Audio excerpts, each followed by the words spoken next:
Hello dear learners, hope you are doing well and studying hard. As you all know, we are doing this PYQ series for a quite while now. We are doing paper 2 of history and we have completed it till 2018. Now the paper 1 has started and we are continuing it from July 2018. Yes, we will be continuing it till 2023 December, and if we get the required time, we will also go back from 2017 onwards. Our main target is to complete the nearby 5 years of paper 1 and paper 2. We have been completing from 2014 till 2023. So without wasting much of your time now, let's get started. The very first question is, which of the following is an indicator of key behavior in effective teaching as evident from researchers? Teachers' emotionalism in developing relationship between teacher and student, engagement in learning by students, using student ideas and contributions, use of process and content questions during teaching. So यहाँ पर पूछा है indicator of key behavior in effective teaching. Okay. So the most appropriate is option B, engagement in learning by students. What is effective teaching? It is a process in which teacher teaches and realizes the objectives of the lesson on one hand and children learn in a spirit of joy creatively on the other hand. Like both are contributing and both are equally getting the benefits. Students उनको अच्छे से पढ़ने मिलता है, the spirit of learning, Joy, ये सब कुछ उनमें डेवलप होता है, एंड टीचर्स का ऑब्जेक्टिव क्या होता है कि लेसन उनका जो ऑब्जेक्टिव है लेसन का वो स्टूडेंट्स तक पहुँचे. Okay. Children are further motivated and impressed upon even to learn on their own. खुद से भी पढ़ने के लिए उन्हें मोटिवेशन मिल जाता है. Okay. And what are the 4 dimensions for effective teaching? It is clarity of thoughts, variety, task orientation, mostly in class, and engagement in learning task. These are the 4 aspects. Okay. I will be writing it down. Note down the other 3 aspects of dimensions of effective teaching: clarity of thought, variety, and task orientation, along with engagement in learning by students. Okay. Question number 2. In the following statements, identifies those which relate to non-reference testing. Select from the code to give your answer. Okay. Covering a large domain of learning task with just a few items measuring specific tasks. Emphasizing discrimination among individuals in terms of relative level of learning. Focusing on a specified domain of learning task with a large number of items measuring specific tasks. Interpretation requires a clearly defined group. Interpretations require a clearly defined achievement domain. Emphasizing description of learning tasks which individuals can and cannot adopt. Okay. अभी what is norm reference test? It is one of the approaches to evaluate in the educational setting. Evaluation जो हम exam का evaluate करते हैं या students को evaluate करते हैं उसका एक टाइप है norm reference testing. Okay. Traditional class based assignment of numerals to attribute being measured. जैसे नंबर्स देते हैं, मार्क्स बेस्ड जो रहता है ना उसको बोलते हैं नॉर्म रेफरेंस टेस्टिंग. हमें कितने मार्क्स पढ़ रहे हैं, जैसे 20 मार्क्स का एग्जाम है उसमें से कितने मार्क्स आ रहे हैं, that is the evaluation and that is the norm reference testing जो हमारे स्कूल्स में अभी भी चलती है. Okay. It is an attempt to interpret test results in terms of the performance of certain group. It is conducted to know the relative position rank of the students in a well-defined population of a group. Rank पता करने के लिए ये use करते हैं. Okay. And इसी का हमारा आंसर क्या है, ऑप्शन ए. तो हम देख लेंगे 1 क्या है, covering a large domain of learning task with just few items measuring specific task. Correct. Exam होता है, एग्जाम में स्पेसिफिक क्वेश्चंस पूछते हैं और उसी के बेसिस पर पूरा एवैल्यूएशन हो जाता है. Emphasising discrimination among individuals in terms of relative level of teaching, relative level of learning. Correct. Discrimination होता है स्टूडेंट्स में, कोई फर्स्ट आता है तो कोई लास्ट आता है, तो उसी तरह से डिस्क्रिमिनेशन होता है on the basis of learning. And then 4th है, interpretation requires a clearly defined group. Correct. हमें जैसे एक क्लासरूम है, वो क्लासरूम एक स्पेसिफिक ग्रुप होता है एंड उसी को कंसिडर करके हम इंटरप्रेट करते हैं कि इसमें से कौन फर्स्ट है, इसमें से कौन लास्ट है. ओके. आगे बढ़ेंगे. Question number 3. The 2 sets given below, set 1 provides different levels of teaching and learning while set 2 gives their exemplars and concerns. Match the 2 sets. Memory level, understanding level and reflective level. It is a very easy question because ये हर साल ही exam में almost आता है. Correct answer is option C. Directly देखेंगे. Memory level का option है 3, facilitates recalling and recognising of facts. रट्टा मारना जो होता है वो मेमोरी लेवल होता है. Understanding level is option 4, enhances scope for seeing of relationships and meanings. Understand करना, मीनिंग्स देखना, ये सब आता है अंडरस्टैंडिंग में. एंड रिफ्लेक्टिव लेवल क्या होता है, encourages critical thinking based on cognitive interchange. Reflect करता है खुद के अंदर के जो नॉलेज है, फिर उससे उनकी क्रिटिकल थिंकिंग डेवलप होती है एंड उसी से कंक्लूजन्स निकलते हैं. Memory level teaching least thoughtful होता है. Least thoughtful teaching, initial stage of teaching involves of rote rote learning, memorising, ठीक है. Learner tries to recall and memorise these facts and least involvement of his or her thinking and reasoning power. सबसे कम use होता है thinking and reasoning power उनका, learners का. Evaluation includes oral, written and ऐसे type examination. फिर understanding होता है, it is thoughtful. Okay, thoughtful. Understanding is perceiving the meaning, grasp the ideas and comprehend the meaning. समझना चीज़ों को, that is understanding. Okay. Mastery of subject किस में आएगा? अंडरस्टैंडिंग में आएगा. The teaching at understanding is of higher quality. At this level, the teacher explains the students about relationship between principles and facts and teaches this how these principles can be applied. फिर आता है reflective, most thoughtful. Problem centric होता है ये. And इसमें ना students को face करने लगाते हैं रियल प्रॉब्लमेटिक सिचुएशंस को. The students by understanding the situation using his critical abilities succeeds in problem solving. Okay. Fourth, from the following list, identify the indicates of commitment areas of teachers and learners. Select from the 4 to give your answer. Do it well approach, developing contact with community, enhancing performance in classroom including teaching learning processes, concern for all round development and readiness to help, acquiring curricular and content competency, respecting impartiality, objectivity and intellectual honesty.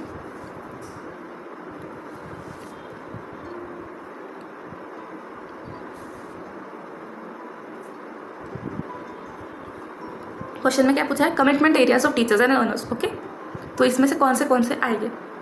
तो हमारा answer है option C 1, 4, 6. Do it well approach, teacher का commitment होता है student को. Developing contact with community, concern for all round development and readiness to help, this is also teachers. Respecting impartiality, objectivity and intellectual honesty, ये भी teacher का role होता है. Okay. Commitment areas of teachers and learners mean the areas where teachers and learners should be committed to. There are certain sets of attitudes, goals and activities that should be taken care of during the teaching learning process. Democratic, impartial, objective, respect. So do it well approach, concern for the all round development and readiness to help, respecting impartiality, objectivity and intellectual honesty. ये सारे parts आते हैं commitment areas के. ठीक है. और yes, ये वाला भी है, दो enhancing performance in classroom including teaching and learning, but there is no option given as 1, 3, 4, 6, इसलिए हमने C को कंसिडर नहीं किया. ये सबसे ज़्यादा अप्रोप्रिएट लगे, इसीलिए ये वाला हमारा आंसर है. In which of the following, question number 5, in which of the following methods of research the independent variables has to be selected rather than manipulated? ये कौन सा रहता है? ये ex post facto method. Okay.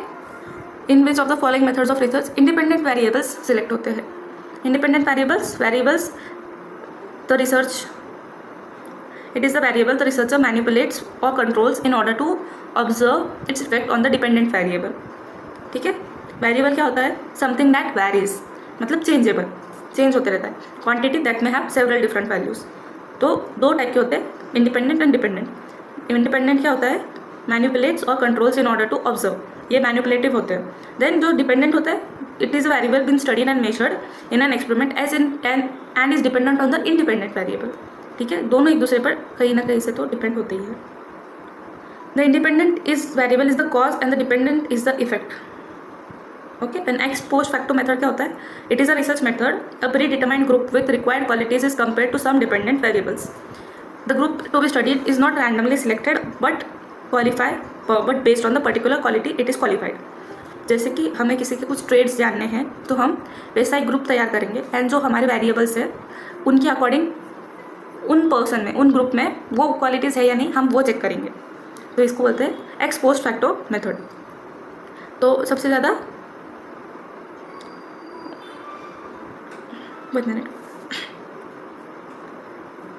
X post facto में control is not possible and there more than this randomisation is not possible. मतलब experimental में कैसा होता है ना कि investigator has a manipulative control. इन एक्सपेरिमेंटल में कंट्रोल रहता है, बट यहाँ पर जैसे कि इंडिपेंडेंट वेरिएबल्स यूज़ कर रहे हैं तो इसीलिए कंट्रोल भी पॉसिबल नहीं होता है. और रैंडमाइजेशन मतलब रैंडम पार्टिसिपेंट्स को चूज़ करके उनके रैंडम ट्रेड्स को चेक करेंगे, ऐसा भी नहीं होता है. ओके. आगे हम और भी पढ़ेंगे ये सब के बारे में, जैसे हर पेपर में आता ही है, तो और अच्छे से आइडिया क्लियर हो जाएगी कि क्या एग्जैक्टली होता है ये. और एक्सपोज फैक्टर क्यों यूज़ होता है? Social science and business organizations में यूज़ होता है. Conducted in the context of phenomena after it has occurred or at the time of its occurrence, मतलब कि हो चुका है या फिर होने वाला है. Okay. Basically deals with non manipulated variables और इंडिपेंडेंट वेरिएबल्स जो मैनिपुलेट नहीं किए जाते. ओके. आगे बढ़ेंगे हम 6th. In the list of statements given below, which of them offer a suitable definition of research? Give your answer by selecting the code. Research means a repeated search. Research is basically an answer to a question. Research provides an authentic solution to a problem. Research is an endeavor to prove one's hypothesis. Research is a meaning-giving process. Research means drawing an example from a defined population. हमारा correct answer क्या है इसका? Option 4, 2, 3, 5. Research is basically an answer to a question. Research provides authentic solution to a problem, and research is a meaning-giving process. Okay. What is research? It is a systematic inquiry towards understanding a complex social phenomenon or a process. और क्या होता है inquiry, मतलब कि जानना है हमें कुछ, उसके लिए हम एक प्रॉपर इन्वेस्टिगेशन करेंगे, प्रॉपर लेवल से एक पाथ फॉलो कर ही हम वो स्टडी करेंगे, उसे बोलते हैं रिसर्च. ठीक है. अलग अलग टाइप के होते हैं रिसर्च मेथड्स. अभी हमने ऊपर के एग्जाम्पल में देखा experimental, expose facto, descriptive survey method, ये सारे रिसर्च के ही मेथड्स. ऐसे और भी और बहुत सारे मेथड्स होते हैं. तो अभी हमने यहाँ पर क्या सिलेक्ट किया है? हमारा ऑप्शन 2, 3 एंड 5 जो सबसे अप्रोप्रिएट है. ओके. रिसर्च का एक क्या बोलते हैं एक्रोनिम, उसका भी एक बनाया गया है. आर से आता है rational way of thinking, E से expert and exhaustive treatment, S से सर्च एंड सोल्यूशन, ई से एग्जैक्टनेस, ए से एनालिसिस, आर से रिलेशनशिप ऑफ फैक्ट्स, सी से critical observation, careful planning, constructive attitude, condense generalisation, और एच से आता है ऑनेस्ट एंड हार्ड वर्किंग. ठीक है. ये एक्रोनिम है रिसर्च का. एक्चुअली ये इस पर क्वेश्चन आते नहीं हैं, जस्ट थोड़ा सा एक्स्ट्रा इन्फॉर्मेशन कभी ध्यान में आया तो लिख देना, फॉलो कर सकते हो. 7. Ability to see size up and size up the situation creatively is most relevant at which stage of research? Ability to see and size up at the stage of identifying and defining a research problem, in determining the research design and its execution, in formulating research hypotheses and procedures for testing them, in deciding and identifying the sampling procedures to ensure their representative character. Option C. Okay. यहाँ पर पूछा है ability to see and size up the situation creatively. हम हमारी creative सबसे ज़्यादा किस में बताते हैं? जब हम हाइपोथेसिस लिखते हैं, ताकि हमारी रिसर्च कंफर्म हो सके, उसको अप्रूवल मिले, तो हम एक क्रिएटिव हाइपोथेसिस बनाते हैं जिसमें हम जितना हो सके उतना एडअप करते हैं, जो इन्फॉर्मेशन मिलती है वो एडअप करते हैं. ठीक है. तो ये सारे जो स्टेप्स होते हैं, क्या क्या स्टेजेस होते हैं, हमने लास्ट वीडियो में भी देखे थे. Identification of problem, review of literature, that is literature survey, conceptual framework, then formulating a hypothesis. 4th stage आती है formulating a hypothesis, identifying, manipulating and controlling the variables. फिर आता है formulating a research design, constructing device for observation and measurement. 8th आता है sample selection and data collection. 9th आता है data analysis interpretation. ठीक है.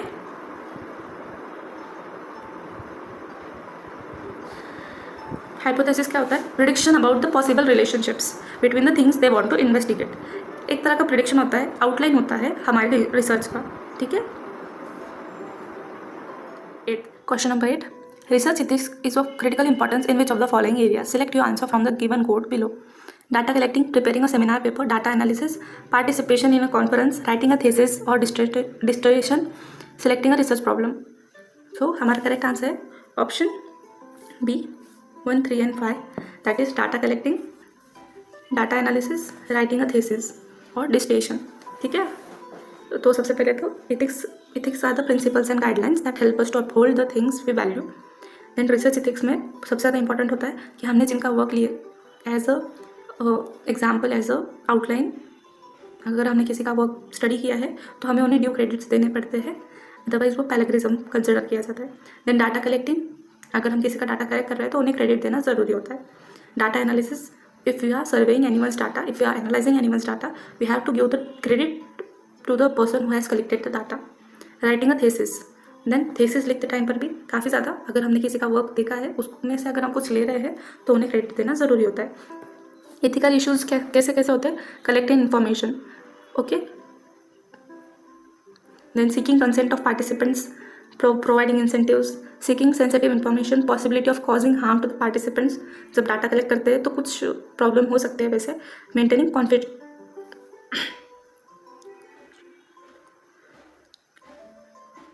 maintaining the respect of the person involved. Okay.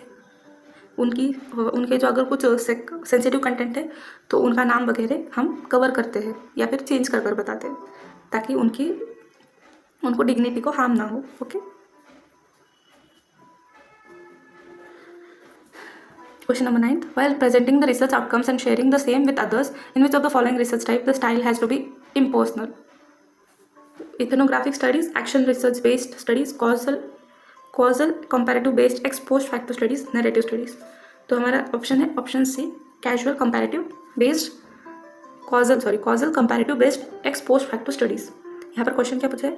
While presenting the research outcomes and sharing the same with others, which of the following research type the style has to be impersonal? ठीक है, तो हमारा जो option है वो क्या है? ये एक रिसर्च डिज़ाइन है, option C, that seeks to find relationship between independent and dependent variables after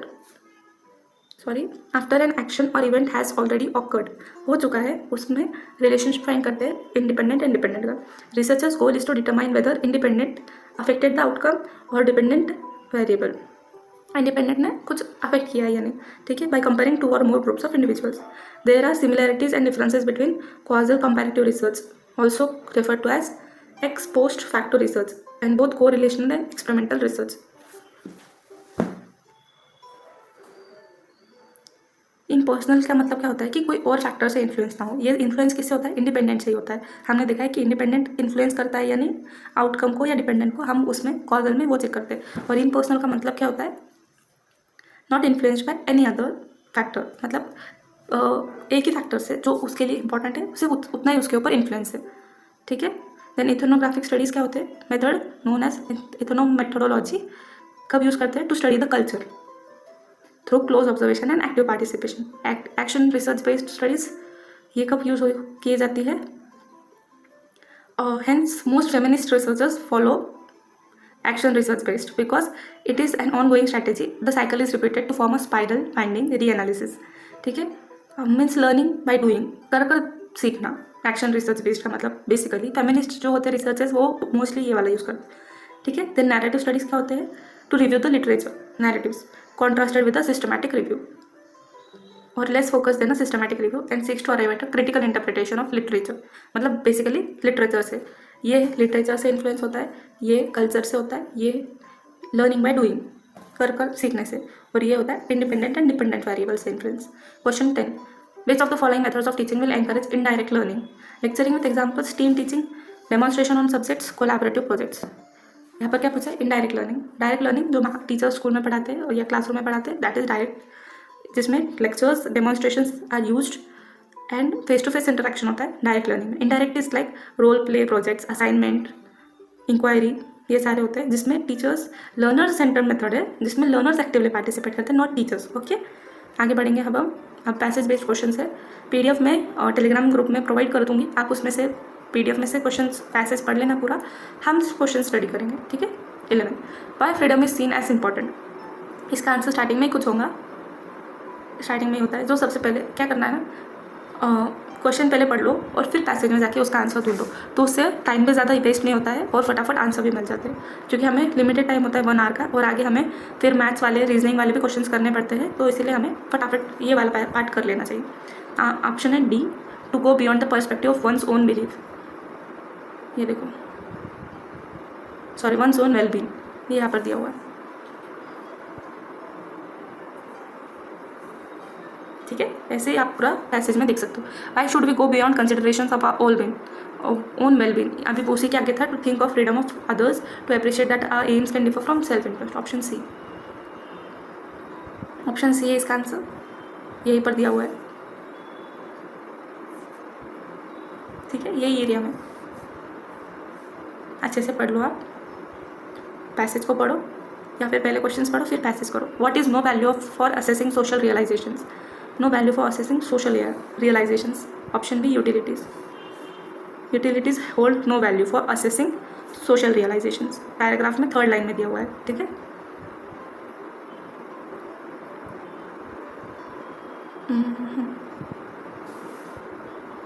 okay, sorry, voices आ रहे थे. यस, हमारा आंसर है यहाँ पर. देखो, ये यहाँ पर यूटिलिटीज एंड और हैप्पीनेस, इसी के अराउंड आंसर मिल जाएगा 13th का. Again 14. What is inherent aspect of freedom. What is the inherent aspect of freedom? It is accountability. Then 15. The central idea of passage is emphasizing on variety of personal issue, use of power for freedom, responsibility for individual happiness, need for securing justice to all. इसके लिए पूरा passage पढ़ना पड़ेगा, तब जाकर इसका answer मिलेगा। Option है डी, ये पूरा पैसेज पढ़कर ही आंसर मिलेगा, ठीक है। कंक्लूजन पूछा है, जिसमें पैसेज में एक लाइन दिया है, the perspective of social realisations, ये देखो, will take us to further issues central to analysis of justice in the world. ये एंड में ही आता है यूजुअली, जो कंक्लूजन होता है ना पैसेज का, तो उस हिसाब से, ठीक है। 16. When students place themselves close to certain communication sources, it will lead to, hope my voice is audible now. Hello? Yes. When students place themselves close to certain communication sources, it will lead to source domination, selective exposure, negative choices, impersonal behavior. Option B, selective exposure. When students place themselves close to certain communication sources and दूसरों से दूर और कुछ ही source के पास में, जैसे कि mostly now students are close to the communication source, that is mobile phone, and they are moving away from the other communication sources like newspaper and all. That is the selective approach. Okay, mobile phones के पास में जाना है और newspaper से दूर जाना है, ये हो जाता है selective exposure. It is a theory जिसमें ये ऑब्जर्व किया जाता है, people tend to expose themselves selectively only to those in messages and information which are in accordance with their beliefs and attitudes, and they have a tendency to ignore those messages which seem to challenge their beliefs. Like mostly हम वही messages पढ़ते हैं या हम social media पे वही content देखते हैं जो हमें पसंद है, rather than seeing something else. हम वही देखते हैं जो हमारे माइंड को चैलेंज करे, हम वैसी चीज़ें अवॉइड करते हैं, बट हम एंटरटेनमेंट को ज़्यादा फोकस करते हैं। ये करंट सिनेरियो है, and that is what selective exposition theory is all about. Okay, आगे बढ़ेंगे हम। Option question number 17, classroom communication involves the clear decoding of messages by students. Reason, by increasing redundancy we can improve the fidelity of communication. इसमें वो are is not correct वाला option नहीं है, इसमें सिर्फ एक ही ऑप्शन है, ये है करेक्ट आंसर। ओके, क्या ये क्लासरूम कम्युनिकेशन में कम्युनिकेशन बेस्ड क्वेश्चन है, जो किसके बीच में होता है, स्टूडेंट्स एंड टीचर्स के बीच में। Okay, and among learners both formal and informal. So, listening to messages of teacher, students decode the same as per their understanding and knowledge. Students decode the message given by the teacher, and that involves clear decoding. Okay, अगर teacher का message clear है तो involves clear decoding. It involves speaking, lecturing, describing, explaining, illustrating on the part of teacher, and engaging the students in debate, dialogue, and discussion. Learners, students raise questions, doubts, queries to make the difficulties explicit when which needed to be effectively responded and addressed by the teacher so that the message is decoded properly. By increasing redundancy, we can improve the fidelity of communication. जो हमारा reason दिया हुआ है, redundancy helps to maintain the certainty of communication. Okay, redundancy क्या होता है, provides better understanding and remembering information in a better way. ठीक है, reoccurrence. So अगर हम उसको बार बार पढ़ेंगे, by increasing redundancy we can improve faithfulness. fidelity का मतलब करेक्ट नॉलेज या ट्रस्ट वर्दी knowledge, faithfulness of the communication काफ़ी ज़्यादा मतलब कॉन्सेंट्रेशन के साथ में बच्चे सुनेंगे, लर्नर्स सुनेंगे, एंड उनको उस पर कॉन्फिडेंस भी आएगा। That is fidelity of communication. 18, fleeting changes that occur in facial expressions of teacher in a classroom are described as significant momentary movements, informational momentary movements, macro momentary movements, micro momentary movements. Option D है इसका answer, fleeting changes that occur in the facial expressions of teacher. Usually हम facial expressions की use करते हैं to express, to form impressions on others. ठीक है, तो ऐसे ही अगर हमने अच्छा मतलब करेक्ट फेशियल एक्सप्रेशंस अगर रहे स्टूडेंट्स के, टीचर्स के पढ़ाते वक्त अगर एक्सप्रेशंस आपको दिखते हैं तो आपको समझ में आता है कि टीचर कॉन्फिडेंट है या नहीं। ओके, लाइक उनके आंखों में दिखता है कि is she aware of the knowledge she is sharing. That is what facial expressions and sorry that is what the significance of facial expressions. Okay, and they are also a source of valuable feedback. facial expressions, तो यहाँ पर हमने क्या choose किया option, micro momentary expressions is an instant unwanted expression of the face that people unintentionally display when they mask an emotion. Such expression of secret emotion are shift and powerful. Micro momentary क्या होते हैं, जो unwanted expressions आ जाते हैं, कभी कैसे एकदम से गुस्सा आ जाता है या कभी कुछ चीज़ पता नहीं होती है तो फेस पर दिक्कत आ जाती है, that is what micro momentary movements होते हैं। और ये टीचर्स के फेस पर आते हैं जब उन्हें कुछ चीज़ें अवेयर नहीं होते या फिर कुछ चीज़ों का गुस्सा आ रहा है या फिर उन्हें हंसी आती है कभी कभी क्लास में, तो that is what micro momentary movements are about. Okay,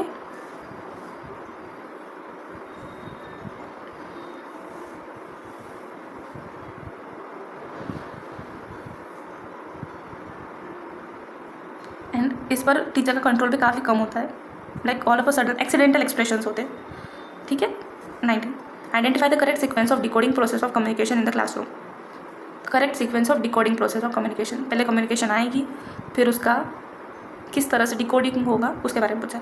तो हमारा आंसर है sensory involvement, interpretation, evaluation, feedback. कभी भी याद रखो फीडबैक एकदम लास्ट में ही आता है, क्योंकि फीडबैक स्टूडेंट से टीचर को जाएगा या टीचर से स्टूडेंट को जाएगा जब वो डाटा कम्युनिकेट करेंगे उसी के बाद में। तो सेंसरी इन्वॉल्वमेंट, इंटरप्रिटेशन, जो डेटा है उसको इंटरप्रेट करेंगे, देन इवैल्यूएट करेंगे और फिर डेटा का फीडबैक देंगे कि ये करेक्ट है या नहीं। The decoder is receiver's brain, sender का, ये सेंडर के पार्ट पर है कि उसने कैसे इन्फॉर्मेशन दी है, एंड रिसीवर के पार्ट पर है डिकोडिंग करना, ठीक है। सेंसरी इन्वॉल्वमेंट क्या होता है? Process through which we attend stimulus and react to it, like हम कुछ सुन रहे हैं तो हम उसको कैसे रिएक्ट करते हैं, कैसे ग्रास्प करते हैं, उसे बोलते हैं sensory involvement. Interpretation is the decoding of messages, how an audience member is able to understand and interpret, मतलब किस तरह से हम उसको अज्यूम करते हैं, ट्रांसलेट करते हैं हमारे खुद के लैंग्वेज में, हमारे माइंड में। इवैल्यूएशन क्या होता है? Child's ability to accurately decode the message, analyze करना। एंड फीडबैक जो रिसीवर देता है to the message of the sender. आगे बढ़ेंगे हम। Question number 20, match the following given below are the two states. Set 1 embodies the type of communication and while set 2 provides their exemplification, मतलब meaning. तो linear communication है, interactive communication, transactional communication, और उन्हें match करना है। हमारा correct answer है option C, okay. Answer C is the correct option. A का आंसर आता है 2। Linear communication, a teacher in classroom presents a structured content, one way होता है लीनियर कम्युनिकेशन। इंटरैक्टिव कम्युनिकेशन क्या होता है? Option 3, a principal of college holds the staff meeting for understanding their problems. And transactional communication 1, members are given themes on which they are required to hold the discussion. एक तरह से transaction होता है दोनों के मेंबर्स के बीच में, ठीक है। लीनियर कम्युनिकेशन, सबसे पहले हम कम्युनिकेशन क्या होता है? Takes place at different levels and accordingly we can speak of different types of communication. Message transmit करना है, एक तरह का कम्युनिकेशन होता है, ठीक है। लीनियर कम्युनिकेशन वन वे होता है, gives importance to communicator and the message, the element of feedback is not included, मतलब तुरंत फीडबैक आएगा या फीडबैक आएगा ये वाला एलिमेंट इसमें नहीं होता है, यूजुअली क्लासरूम में होता है ये वाला। देन इंटरैक्टिव मॉडल क्या होता है? It is also known as convergence model, allows the feedback process which consist of messages sent in response to other messages, एक के बाद एक मैसेजेस भेजना। जैसे कि principal of college holds the staff meeting for understanding their problem, staff की problems, interactive, okay. And transactional model जो कि हमारा है, is an ever changing dynamic transactional process in which element में change the whole communication process, concern with the creation and recreation of meaning. तो एक तरह से ट्रांजैक्शन होता है दोनों के बीच में, मतलब दो लोग जो इन्वॉल्व है या जो पूरे लोग इन्वॉल्व है उनके बीच में, about anything like holding discussion on certain topic, okay. Now question number 21, logical reasoning वाले क्वेश्चन स्टार्ट हो गए। In the sequence of number 5, 19, 49, 101, 181, 295 x, the term x is, अभी ये सीक्वेंस है तो इसमें हमें कौन सा टर्म फाइंड करना है? x। तो सबसे पहले तो हम देखेंगे डिफरेंस, 5 है, फिर 19 है, फिर 49 है, 101, 181। तो अभी अगर हम इस वाले ट्रेंड से जाते थे तो फिर हमें यहाँ पर 5 वाला टर्म चाहिए, पर ऑप्शन में तो एक भी 5 वाला टर्म नहीं है, तो इसीलिए ये वाला मेथड तो हम यूज़ नहीं करेंगे, रिपीटेशन वाला, ओके। अभी हम डिफरेंस देखेंगे।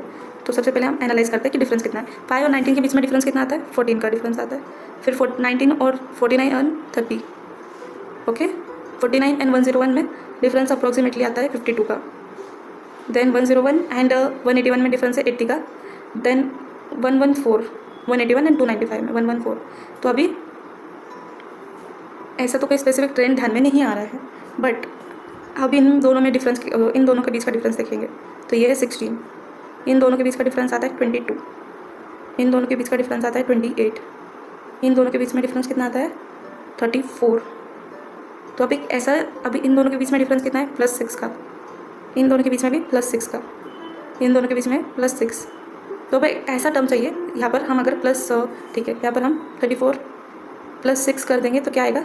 40, ओके, 40, 34 + 6 40। तो 114 + 40 करेंगे तो आता है 154। अब 295 + 154, 9, 14, 1, 4। तो क्या आंसर आ गया हमारा? 449, which is the correct answer, option C, ठीक है।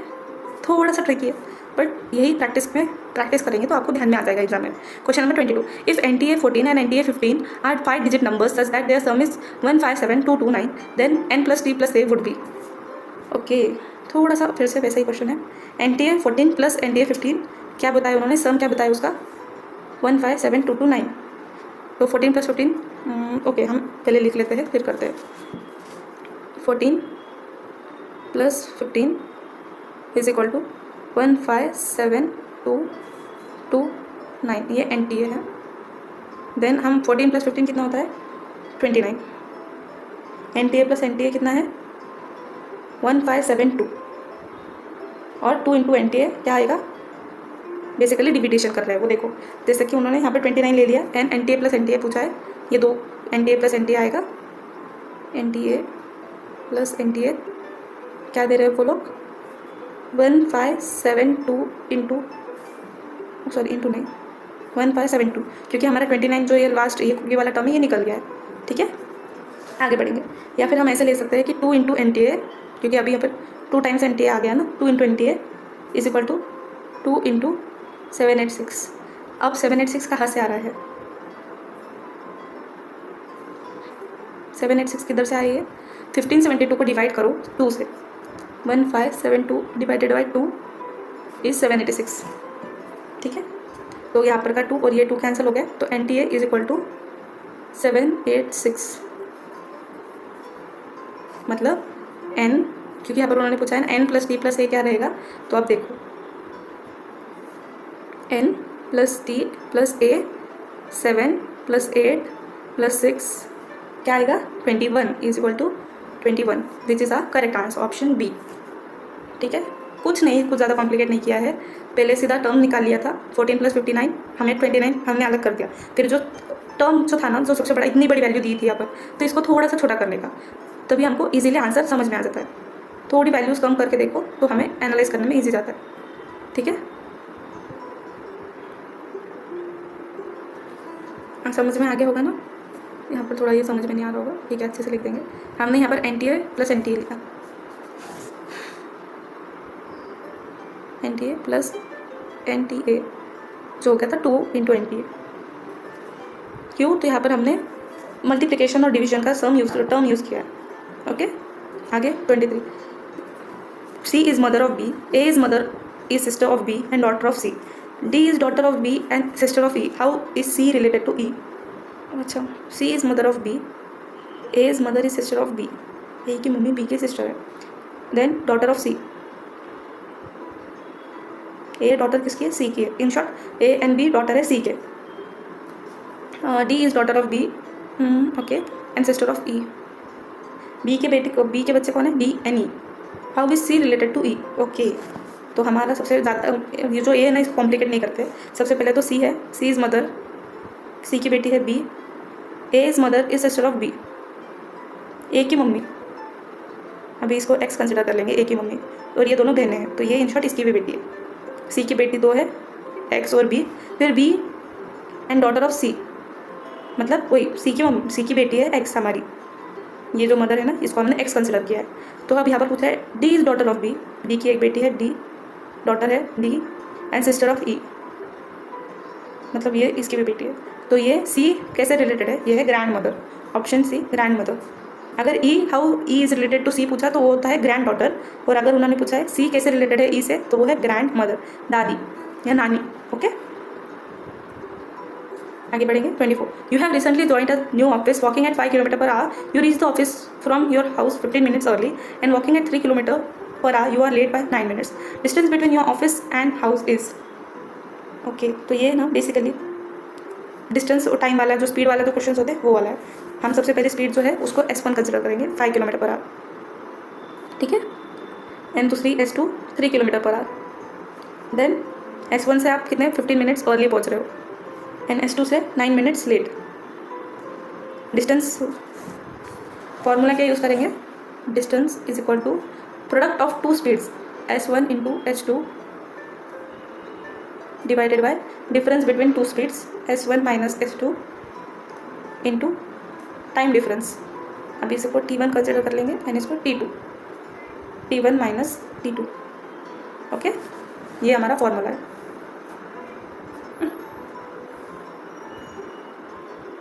ओके, सो हम सारी वैल्यूज पुट करते हैं। सबसे पहले तो हमारा 5 × 3, एक्चुअली हाँ वन मोर थिंग, यहाँ पर ना ये चीज़ नोट डाउन करो कि ये 9 मिनट्स है और ये 15 मिनट्स है और हमारी स्पीड km/h में है, तो हमें सबसे पहले तो उसको कन्वर्ट करना पड़ेगा। सबसे पहले कन्वर्ट करने के लिए एक्चुअली इन्होंने डिफरेंस पूछा है, तो कन्वर्ट करने के लिए क्या यूज़ करते हैं हम, उसको डिवाइड कर देंगे टोटल वैल्यू को 60 से। जैसे कि यहाँ पर उन्होंने बोला है कि 15 + 9 को डिवाइड कर देंगे 60 से, दिख नहीं रहा होगा, वेट, 15 + 9 डिवाइडेड बाई 60 क्या होता है 24/60, और इसको डायरेक्टली कैलकुलेशन में यूज़ कर रहे हैं हम, ठीक है। सो इसको थोड़ा छोटा कर देंगे स्पेस के लिए। आगे हमारा 5 × 3 डिवाइड बाई 5 - 3 × 24/60, 5 × 3 15/2 × 24/60। ईजी कैलकुलेशन है, खट खट खट खट खट करो। ये 12 सा 15 1 सा 60 सा 4 सा 60, 15 4 सा 60, 1 सा 4 सा 2 1 सा 2 12 सा 12/4 क्या आता है 3। सो आप correct answer is option C 3। Okay, आगे बढ़ेंगे। Question number 25, choose the correct alternative to replace the question mark. 42 26 71 78 33 16 62 question mark दिया है, तो यहाँ पर हमें करेक्ट अल्टरनेटिव चूज़ करना है। क्वेश्चन डिफिकल्ट है थोड़ा सा, लॉजिक क्या है इसके पीछे, 42 26, तो 4/2 = 2 एंड 4/2 2 और 4 + 2 डिफिकल्ट नहीं, मतलब एग्जाम में ऐसी चीज़ें ध्यान में आती नहीं है ना, अगर इसीलिए बोला था। जैसे देखो 4 छोटा लेते थोड़ा, 4/2 = 2 एंड 4 + 2 = 6 हो गया 26, तो हमें वैसे ही देखना है। बाकी भी देख लो, जैसे 7/1 = 7 एंड 7 + 1 = 8, तो अभी हमारा आंसर क्या है 6/2 = 3 and 6 + 2 = 8। So the correct answer is option C 38। 38 is the correct answer. Okay,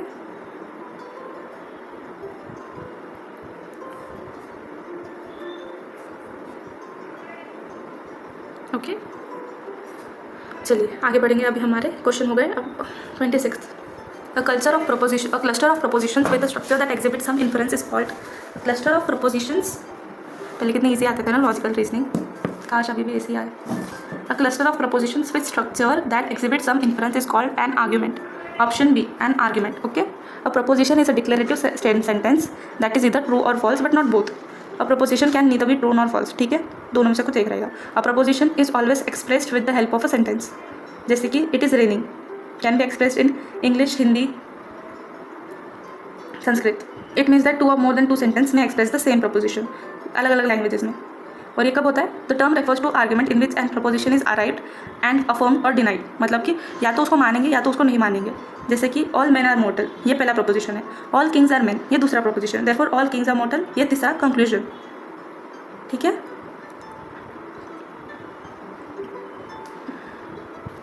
एक तरह से लॉजिक लगाना है प्रपोजिशन में, और अगर उससे कुछ इन्फ्लुएंस आ रहा है तो उसे आर्ग्यूमेंट बोलेंगे। जैसे कि all mens are mortal, example लिया हमने, ऑल किंग्स आर मैन, तो फिर इसीलिए ऑल किंग्स आर मॉर्टल, ये हमारा इन्फ्लुएंस आ गया और हमने ये आर्ग्यूमेंट प्रेजेंट किया।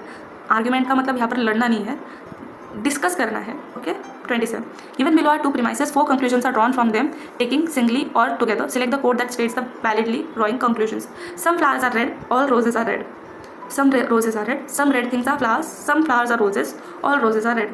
ये हमने कल जो क्वेश्चन सॉल्व किया था जुलाई 2018 वाले पेपर में, उसी के जैसा ही है। यहाँ पर बोला है some flowers are red, all roses are flowers, और फिर हमने सम रोजेज आर रेड, नहीं सम फ्लावर्स आर रेड बोला है। एक्जैक्टली रोजेज को रेड बोला है नहीं, some red things are flower, yes, ये पहला कंक्लूजन के पहला प्रीमाइस के अकॉर्डिंग है। All roses are flowers, some flowers are roses, ये सेकेंड के अकॉर्डिंग है। ठीक है, इसीलिए ऑल रोजेज आर रेड नहीं, क्योंकि ये देखो ये दोनों बातें सेम ही है, इसलिए ये दोनों गलत है। हमारा आंसर क्या आएगा, option C 2 and 3। 28 consider the following statements A, B, C, D given below, which one of the codes contain the correct statement only। Venn diagram is a clear method of notation to diagram a standard form of categorical proposition, 3 overlapping circles are drawn. To test a categorical syllogism, 2 overlapping circles are drawn. Venn diagram is a method of testing the validity of categorical syllogism. ये तो exactly repeat हुआ है और ये सही भी है, हमें पता है. और यहाँ पर उन्होंने क्या पूछा? करेक्ट. जो 2018 जुलाई में पूछा था वो था इनकरेक्ट.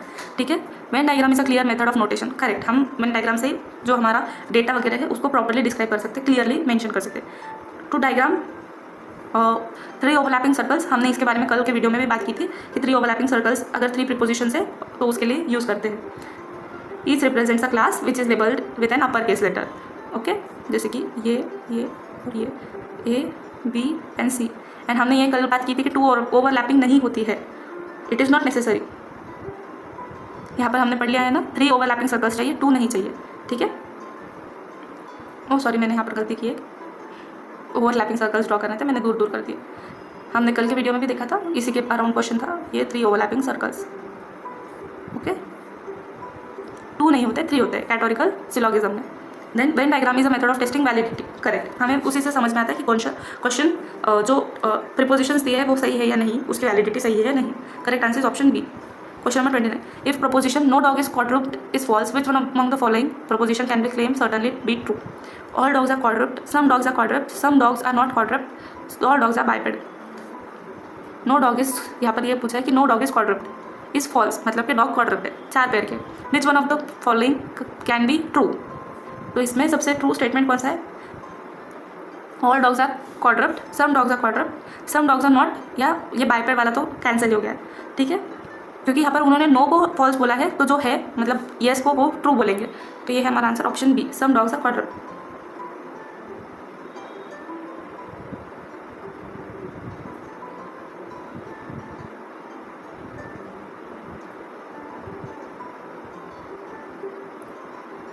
One minute. ओके, आगे बढ़ेंगे हम. ये जो कॉन्ट्राडिक्टरी स्टेटमेंट्स है उसका पार्ट आता है ये. ठीक है. तो जैसे square of opposition traditionally concept like square of opposition एक चार्ट होता है introduce within classical categorical logic to represent logical relationship holding between certain propositions. Square ऐसा एक स्क्वायर होता है जिसमें कॉन्ट्राडिक्टरी स्टेटमेंट्स बताए जाते हैं.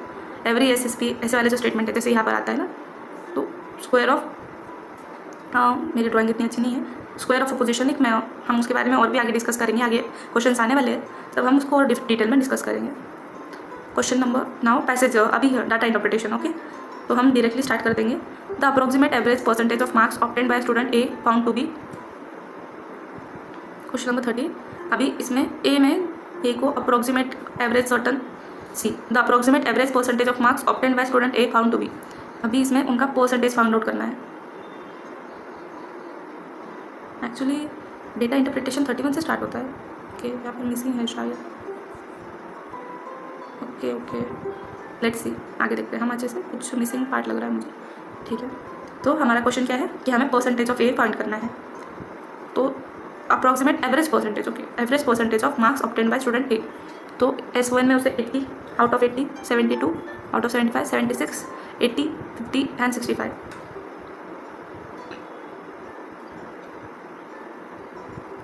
तो उसका भी हम पहले टोटल करेंगे, टोटल स्कोर फाइंड आउट करेंगे. ठीक है,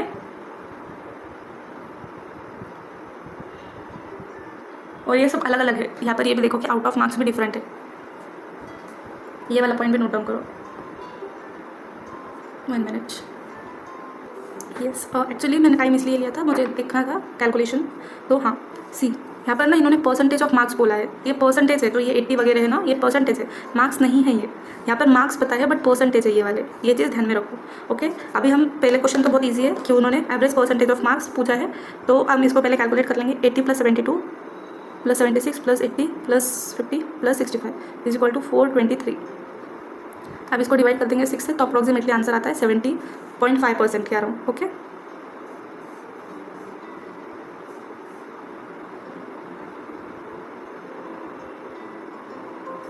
आंसर आता है 70% के अप्रॉक्स.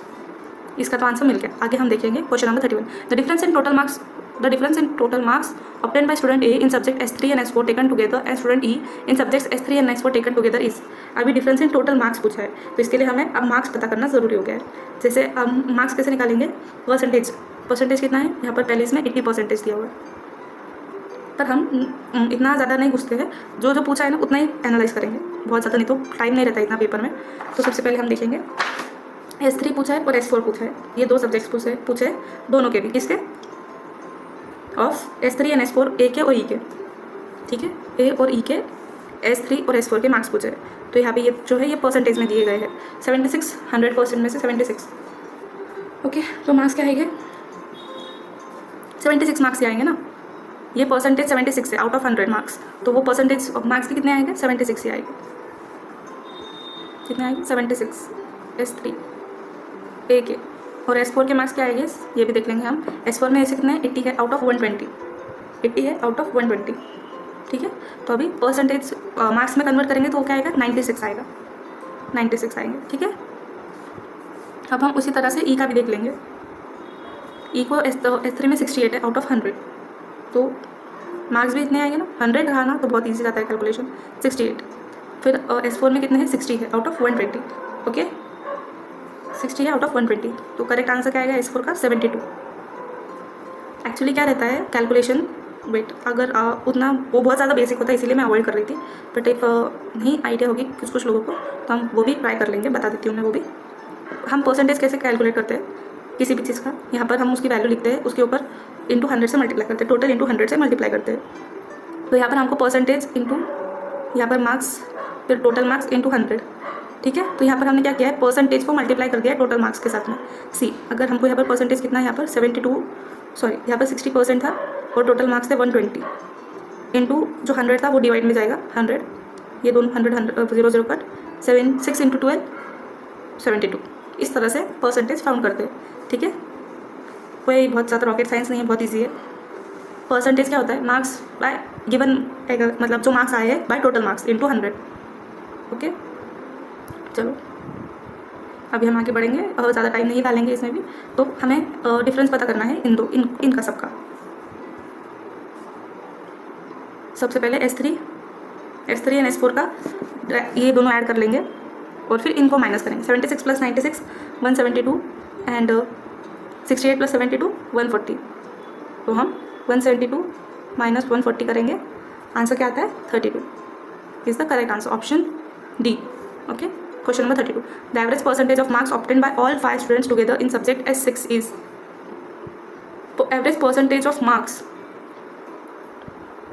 अभी इसमें कन्वर्जन करने की ज़रूरत नहीं है, हम डायरेक्टली आंसर निकाल लेंगे। कैसे, वही मेथड से जैसे हमने निकाला था, ये सबको ऐड करना है, 65 plus 72 plus 82 plus 70 plus 66, okay, और उनको डिवाइड करना है 6 के साथ में, कन्वर्ट नहीं करना है, तो उतना कन्वर्जन वगैरह में बहुत टाइम चले जाएगा, वो मत करो, सीधा ऐड करो। 65 plus 72 plus 82 plus 70 plus 66, answer आता है 355, और 355 को डिवाइड करना है 6 के साथ में, तो अप्रॉक्सीमेटली आंसर आता है, ओके, आंसर 59 अप्रॉक्सीमेटली आ रहा है, बट हमारा आंसर यहाँ पर तो दिया ही नहीं है, ओके, तो इसके लिए हमें कन्वर्ट करना ज़रूरी हो गया है फिर, ठीक है, हम कन्वर्ट कर लेते हैं, कोई प्रॉब्लम नहीं है, इसको मार्क्स में कन्वर्ट कर देंगे S6 को, तो 65, ठीक है, 65 इंटू 150 करेंगे, 65 इंटू 150 बाय 100, आंसर आता है 97.5 समथिंग, ठीक है, यहीं पे लिखते हैं।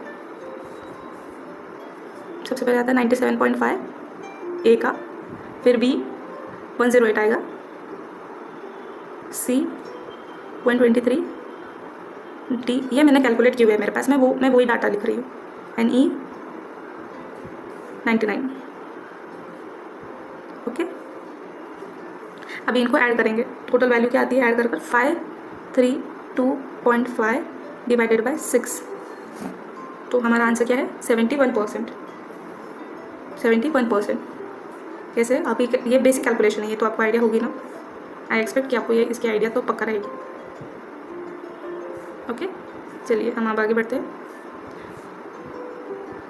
मैंने आपको वो मेथड भी बता दिया जिससे मार्क्स कैलकुलेट कर रहे हैं। 33, average marks obtained bye all 5 students in subject S1, फिर से एवरेज मार्क्स है, तो हम S1 के मार्क्स क्या क्या है वो लिख देंगे, जिसमें S1 में A को आते हैं 64, अब डेटा जो टेबल है ना उसको भी सामने रख कर सकते हैं, मैं डायरेक्टली डेटा दे रही हूँ। B है 48, ये सारे, इनको 80 मार्क्स में से कितने मार्क्स आ रहे हैं वो चेक करना है, तो मैंने आपको बताया है ना कि डायरेक्टली मल्टीप्लाई करना है। C 36, D 40 एंड E क्या आता है 52 और इनका टोटल है 240 divided by 6, answer is 80. Sorry, answer is 48. 48.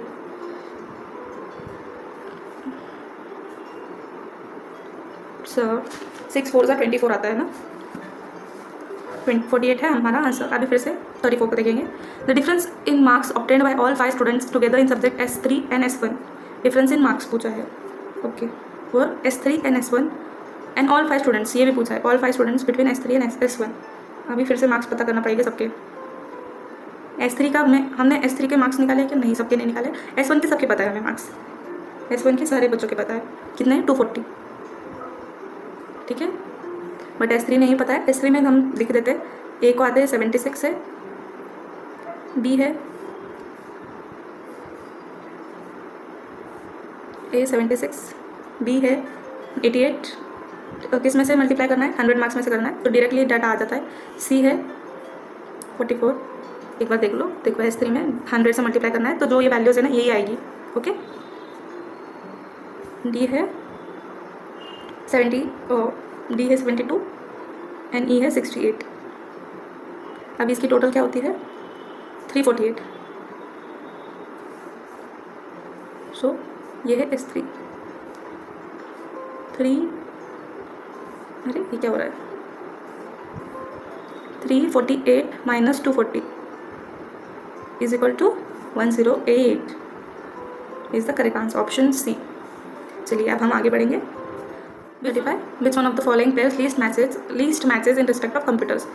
Okay, gigabyte 1 gigabyte into 1024 into 1024 into 1024 bytes नहीं. Then LCD light crystal display correct. USB universal serial bus GUI graphical user interface. तो इन्होंने क्या पूछा है कि which of the pairs least matches in respect of computers. तो ये हमारा LCD light crystal display.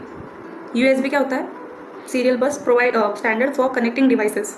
Okay, usually to computer and other computers. Liquid crystal display क्या होता है, combination of 2 states of matter, solid and liquid. Usually हमारे जो monitor होता है display to be much thinner, वो हमारा LCD होता है. फिर GUI क्या है, graphical user interface. This type of user interface permits user to interact with electronic devices through the medium of graphical icons and visual indicators. ठीक है, mobile devices, MP3 players, ये सब में यूज़ किया जाता है. डाटा मेजरमेंट यूनिट जो 1 gigabyte हमने ऊपर देखा है 1024 इंटू 1024 इंटू 1024. ठीक है, तो 1024 मेगाबाइट्स कब कैसे बनते हैं, ये MB 1024 MB is equal to 1 gigabyte. 1 kilobyte क्या होता है, 1024 बाइट्स होता है. फिर 1 मेगाबाइट 1024 किलोबाइट. ओके, और फिर 1 गीगाबाइट 1024 मेगाबाइट्स. ठीक है,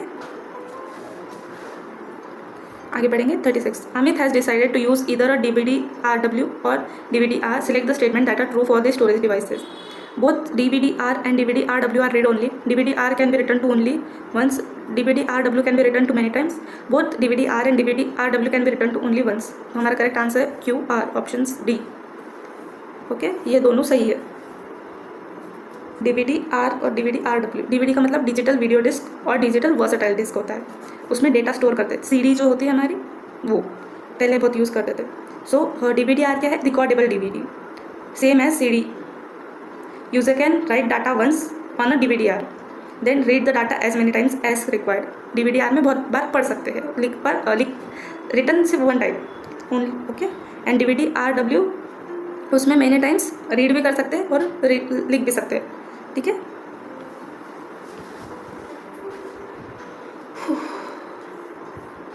ऑप्शन आगे 37. The following list indicates different types of computer networks. Arrange them in ascending order on the basis of geographical space implied.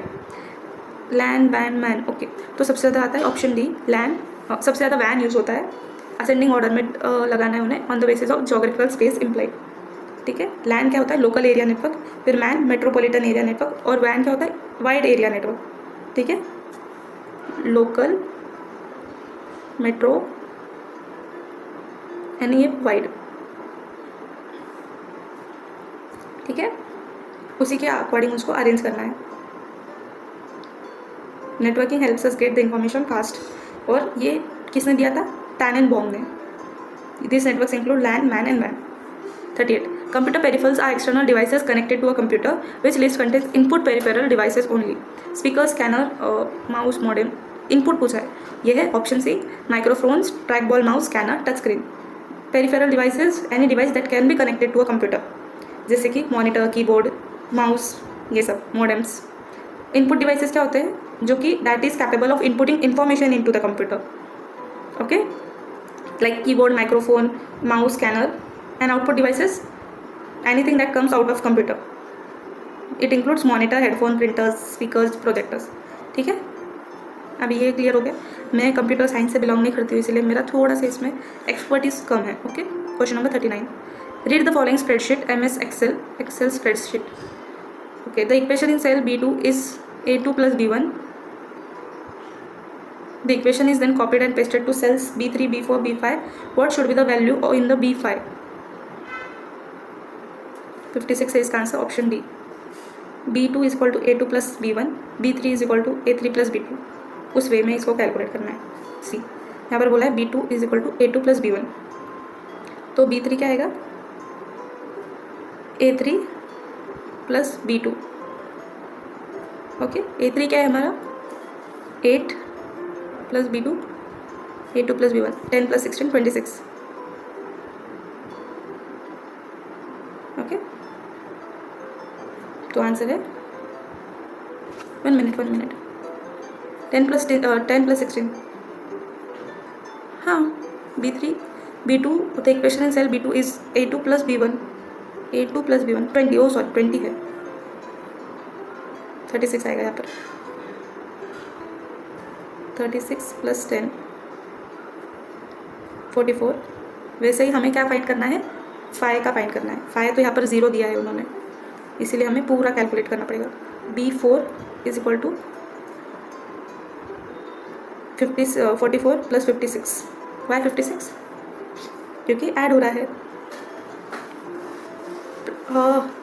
Ouch, yes, सी, यहाँ पर आएगा A3 A4 plus B3। A4 क्या है? 12 plus B3 44, it is 56, और यहाँ पर 0 है A3, इसीलिए हमारा आंसर भी है 56। Okay,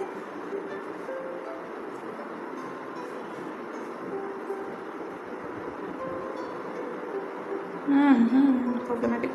V5 is equal to A5 plus B4। Question number 40, अब इन्वायरमेंट रिलेटेड है। The tsunami that occurred in south and south east Asia in December 2004 was caused due to an earthquake. जो Indian ocean में आई थी ना tsunami, वो। Okay,